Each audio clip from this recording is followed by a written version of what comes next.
Let the world hear his word. आप सबको जय मसीह की। इस सुबह के समय हम एक वचन अध्ययन करेंगे जो इब्रानियों की पत्री 10वें अध्याय के 35वें वचन से है। इसलिए अपना हियाव न छोड़ो क्योंकि उसका प्रतिफल बड़ा है। मोटर गाड़ियों में बहुत बड़ी क्रांति लाने वाले व्यक्ति ही हैं हेनरी फोर्ड। V8 नाम के मोटर गाड़ी के इंजन के लिए क्रांति भरी योजना को बनाने वाले व्यक्ति यही हैं। वो अपनी योजना को एक रूप देने के लिए बहुत ज्यादा उत्साहित थे। अपनी योजना को एक चित्र में ढालने के लिए इन्होंने कुछ लोगों को चुना और उसके बाद उन चित्रों को ले जाकर कुछ इंजीनियर्स को दिखाया और उनसे कहा कि वो उस प्रकार का एक इंजन उन्हें बना कर दे। उन सारे इंजीनियर्स ने उस चित्र को देखा और सारे एक ही नतीजे पर पहुंचे। इस तरह के एक दर्शन रखने वाले उनके बॉस को इंजीनियरिंग के बारे में कुछ जरूरी चीजें बिल्कुल भी पता नहीं है।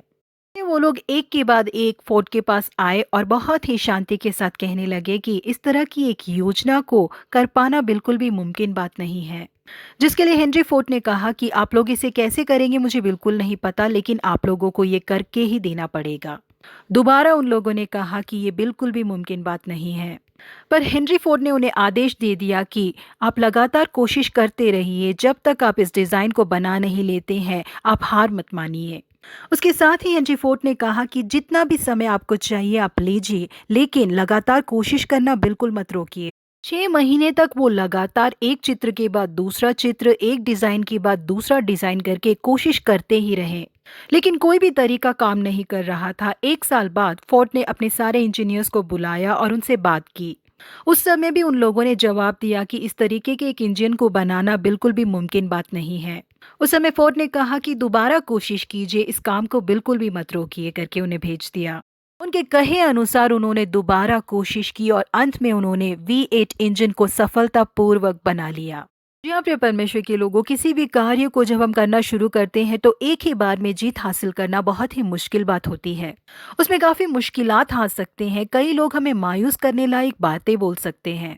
सारी बातें तो मुमकिन ही नहीं है करके कई लोग कह सकते हैं, लेकिन हमें कोशिश करना छोड़ना नहीं चाहिए और ना ही हिम्मत हारनी चाहिए, क्योंकि हम परमेश्वर की संतान हैं। हमारी कोशिशों को आशीषित करने वाले परमेश्वर हमारे साथ हैं, इसलिए हमें मायूस होने की जरूरत नहीं है। ईसा कई समय तक फिलिस्तियों के देश में रहे थे। उसी जगह पर उनके पिता अब्राहम भी जिए थे। अपने समय में अब्राहम ने उस जगहों में कई कुएं खोदे थे।